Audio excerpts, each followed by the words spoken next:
सभी नए व्यूअर्स से अनुरोध है कि वे कृपया जयपुर डायलॉग्स को सब्सक्राइब करें और जो पुराने व्यूअर्स हैं और उन्होंने सब्सक्राइब नहीं किया है वो भी सब्सक्राइब करें और अपने मित्रगणों को, अपने जान पहचान वालों को भी जयपुर डायलॉग्स का कंटेंट रेकमेंड करें और सब्सक्राइब करावें।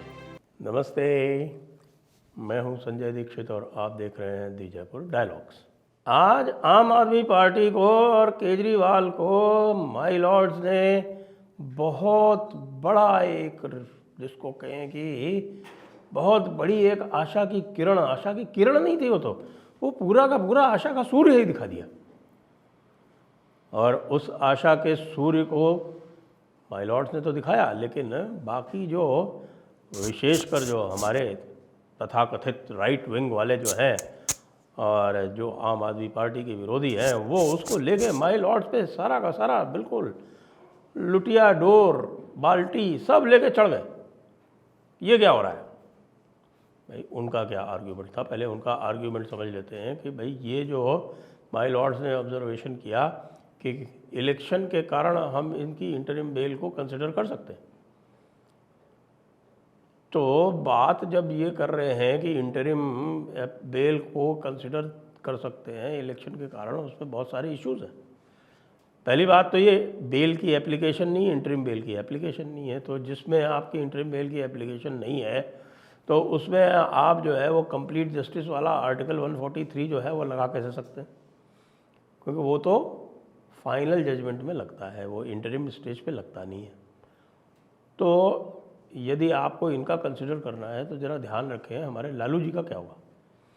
बेचारे लालू जी कितने बार से किसी भी प्रकार का वो इलेक्शन नहीं लड़ पाए। इलेक्शन तो छोड़िए, वो कैंपेन में भी वो बाहर नहीं आ पाए, वो बंद रहे।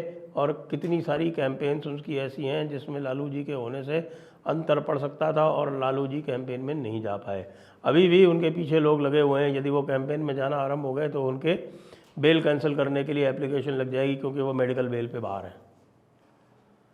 तो ये जो है जिसको कहते हैं डिफरेंशियल ट्रीटमेंट, ये अलग अलग ट्रीटमेंट कैसा, हमारे लिए तो लालू जी भी उतना ही प्रिय है, हमारे लिए तो हेमंत सोरेन भी उतना प्रिय है। हेमंत सोरेन भी चीफ मिनिस्टर थे, उन्होंने क्या गलती की कि उन्होंने रिज़ाइन कर दिया?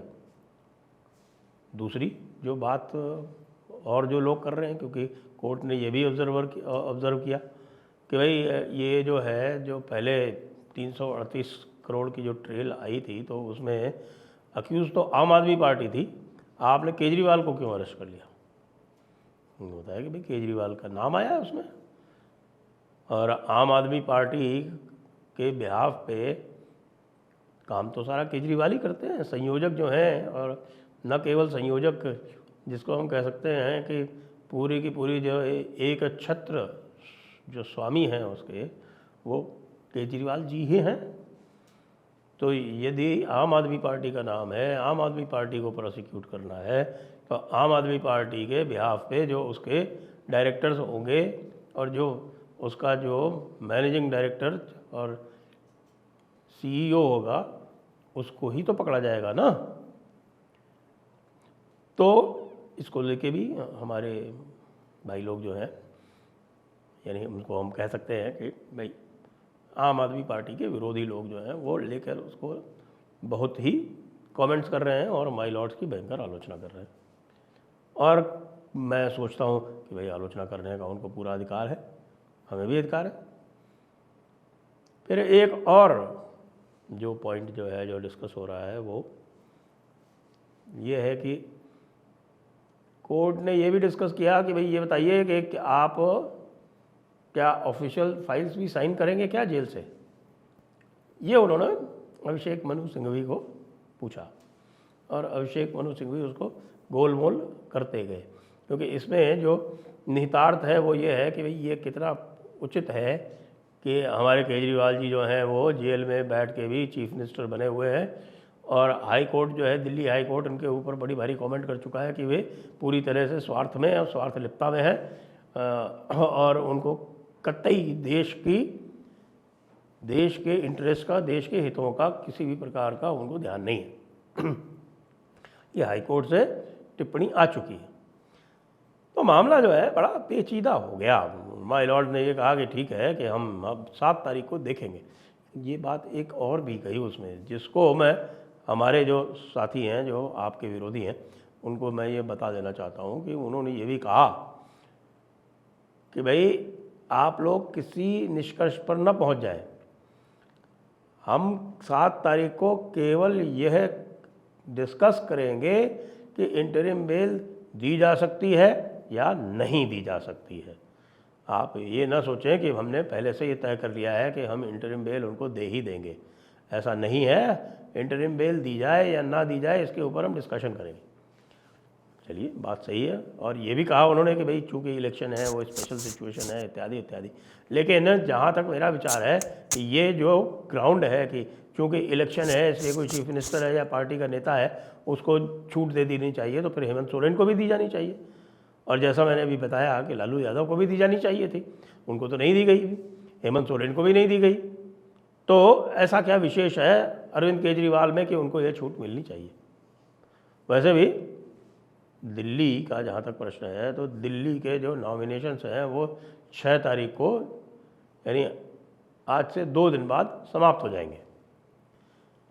तो 6 तारीख को जब वो समाप्त हो जाएंगे तो दिल्ली के इलेक्शन के लिए उनके पास तो केवल 14 दिन बचेंगे, क्योंकि वो इलेक्शन फिर ड्यू है, जहाँ तक मेरा विचार है 25 मई को छठे राउंड में है, तो 25 मई को वो इलेक्शन ड्यू है। तो ऐसा उनको विशेष सुविधा उनको क्यों मिलनी चाहिए? ये तो एक न केवल एक लीगल प्रश्न है, लेकिन मैं कहूँगा कि ये सामान्य ज्ञान का भी या कॉमन सेंस का भी प्रश्न है। ऐसा तो होता नहीं है। ऐसे तो फिर ये बात आएगी कि भाई आर्टिकल 14 इसमें अप्लाई करो। आर्टिकल 14 यदि आप अप्लाई करते हो इसमें, तो जितने भी, सबसे पहले तो बात करो उनकी जो MP और MLA जो हैं, जो निरुद्ध हैं या जिनको सज़ा हो रखी है या सज़ा नहीं भी हो रखी है, अंडर ट्रायल भी हैं, तो वो निरुद्ध हैं, जेल में बंद हैं। तो उनके लिए ये सिद्धांत लागू होगा क्या? इस प्रकार की बात जो की जाएगी, पहले तो जैसे मैंने कहा कि जो पिटिशन है वो इलीगल अरेस्ट के विरुद्ध है, पिटिशन बेल की है ही नहीं। तो जब बेल की मांग नहीं की गई है इस पिटिशन में, उन्होंने तो कहा है कि मेरी अरेस्ट इलीगल है, मुझको छोड़ा जाए। उन्होंने बेल की मांग नहीं की है। और बेल यदि लगेगी तो सीधे आपके साथ कैसे लग जाएगी? बेल का भी एक प्रोसेस है, वो पहले नीचे लगेगी, उसके बाद फिर उसके ऊपर जाएगी। तो ये मुझे तो लगता है कि ये सर्वथा अनुचित है। अब ये देखते हैं कि इन्होंने फिर पूरी तरह से, मुझे तो लगता है एक प्रकार से हिंट ही दी है सरकार को, ये कि आप तैयार होके आइए और तैयार होके आइए, ये ग्राउंड है। उन्होंने एक तरह से एंटिसिपेट किया है कि भाई ये श्रीमान जी जो हैं सिंघवी साहब हमारे, तो वो क्या पॉइंट्स लेके आने वाले हैं, अभिषेक मनु सिंघवी, तो उसके बारे में आप क्या काउंटर कर सकते हैं, इन पॉइंट्स पे आप तैयार होके आइए, ये बता दिया।